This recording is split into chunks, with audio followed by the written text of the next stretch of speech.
se plaindre avec Dieu et non se plaindre contre Dieu. On a souvent, dans les moments difficiles, lorsque par exemple les circonstances ont l'air d'être à l'opposé de l'exaucement de nos prières ou que Dieu nous appelle à faire telle chose et qu'on a l'impression que notre environnement est à l'opposé des circonstances ou ce qu'on vit est en conflit avec ce qu'on espère ou ce qu'on s'attend.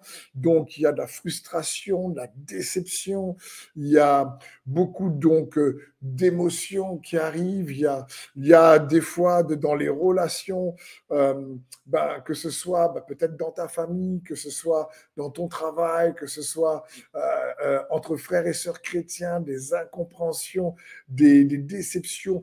Et du coup, on est dans une espèce d'émotion un peu qui est un peu confuse parfois.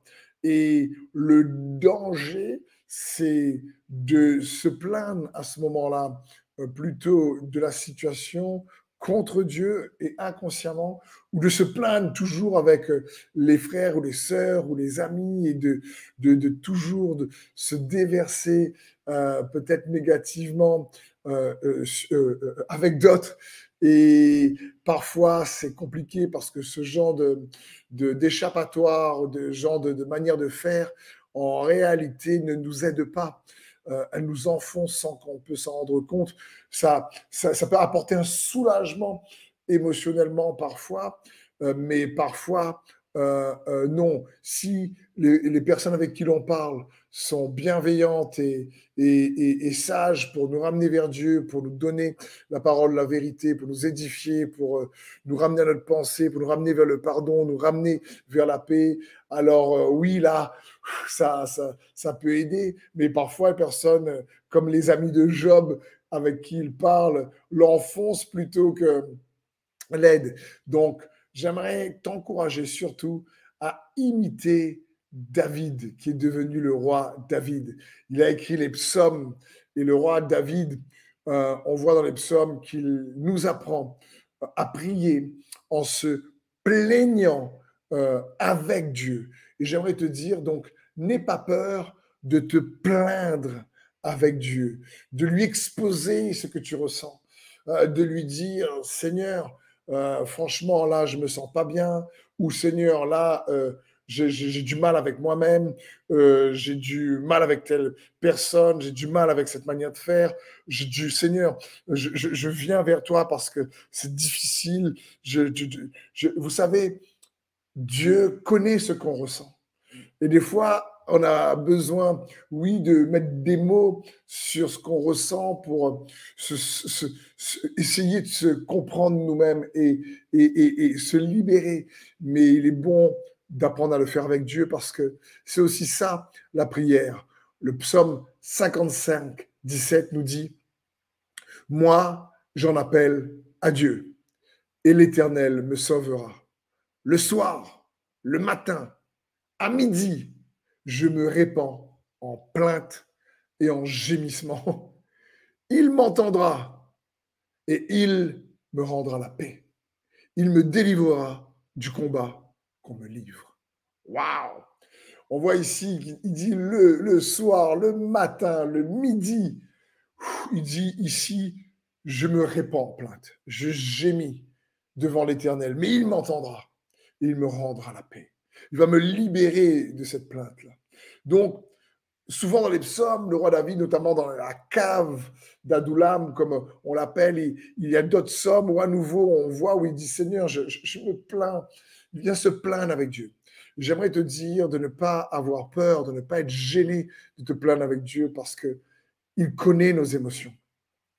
Il connaît ce qu'on ressent. Souvent, on appelle la prière le lieu secret. Et j'aimerais t'encourager à ne pas garder secret dans le lieu secret, peut-être tes émotions que tu penses que Dieu peut-être ne voit pas, mais il voit.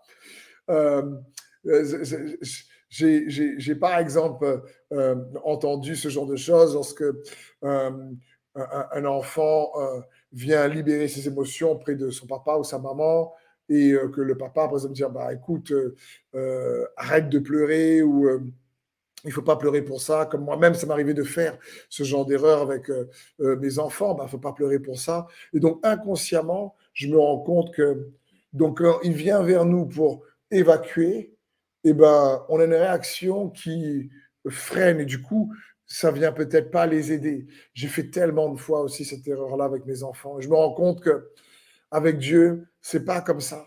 Quand tu viens répondre vers lui tes émotions, euh, il t'écoute, il m'écoute.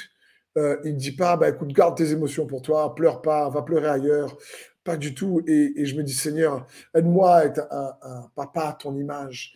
Et aide-moi aussi à réaliser que la prière, en réalité, écoutez bien, frères et sœurs, c'est aussi un lieu où tu viens évacuer tes émotions avec Dieu. La prière, c'est aussi donc un lieu où tu n'es pas là pour cacher tes émotions lorsque tu viens vers Dieu.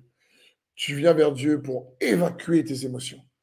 C'est plutôt bon de se plaindre avec Dieu qu'avec des frères et sœurs, avec des personnes, et sans se rendre compte que le peuple d'Israël dans le désert, ils se plaignaient les uns avec les autres, se plaignaient du désert, c'était des circonstances, se plaignaient de Moïse, d'Aaron, ils se plaignaient de ce que Dieu leur demandait, ils se plaignaient de leurs conditions, ils se plaignaient, puis ils parlaient, ah oui, tu as vu, oui, moi aussi, oui, moi je comprends, oui, mais c'est... Et ce genre de situation, en réalité, apporte comme un soulagement, mais n'apporte pas la paix vraiment, ne libère pas.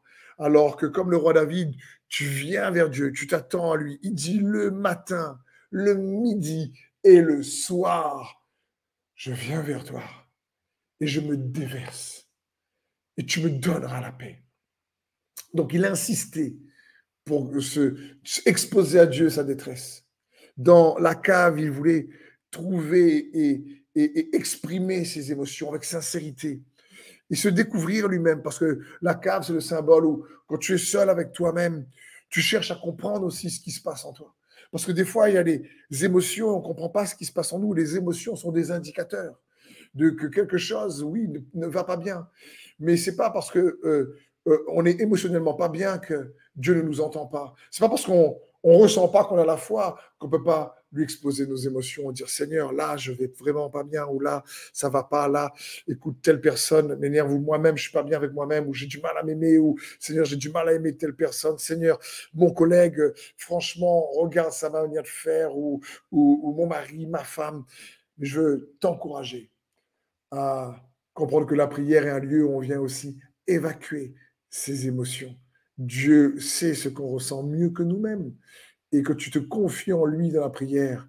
Il désire que tu puisses ressortir libre de ces émotions qui te tourmentent, de ces émotions qui te lamentent, libre avec sa paix. Il désire installer sa paix en toi.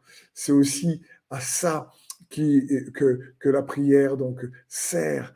C'est un lieu où c'est comme on dit ça, une sorte d'exutoire, un lieu où tu es rafraîchi, renouvelé, où tu es à nouveau stimulé, où tu viens te reposer en lui, te réfugier en lui, compter sur lui, parce que il t'aime et il te dit viens dans le lieu secret où il t'attend pour que tu puisses ressortir de chaque moment de prière différent, parce qu'il est avec toi, il est pour toi. Alors n'hésite pas, plutôt de se plaindre contre Dieu, je t'encourageais, plains-toi avec Dieu et il sera capable réellement de te recevoir et de t'entendre et de te transformer et de faire en sorte que sa paix s'affermisse en toi. Dans le nom de Jésus, c'est ma prière pour toi. Amen.